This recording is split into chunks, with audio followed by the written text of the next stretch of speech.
right? Because we were mostly capturing that with this approach of creative straight to the sales page. And while it's easier to sell to them because they are more aware of the products and the solution, it's also a smaller market size at the bottom.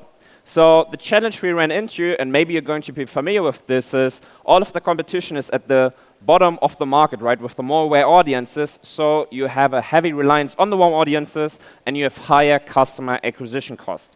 So we sat down and we were like, okay, well, we pay a lot to acquire new customers, so how are we going to be able to sustain the scale of $1 million per month? And that brings me into phase number 2, stabilization. So what we did in the beginning and what most of the competitors did was just focus on the more aware stages. So the strategy we then implemented was to go more up the funnel to reach colder and less aware audiences because there was a way bigger total addressable market. So the strategy for that is we introduced preset pages for specific angles, and we also introduced more top-of-funnel ads and creatives, right? So now the funnel looked like this. We took the creatives, we also introduced more creatives, and then we start pushing it to an advertorial, and only after then they clicked through to the sales page. So we basically were targeting cold and less aware audiences, then we warmed them up with the advertorial, and then we pushed them to the sales page. And this was a pretty big competitive edge.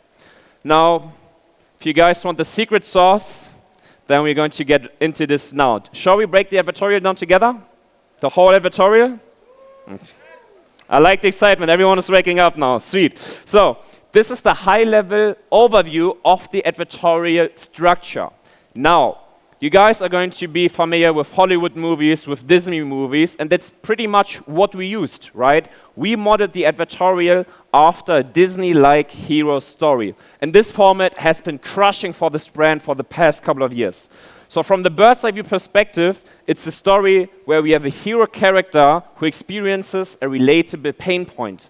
This hero character then goes on the search for a solution for this pain point, finds the transformation, and then wants to help the reader.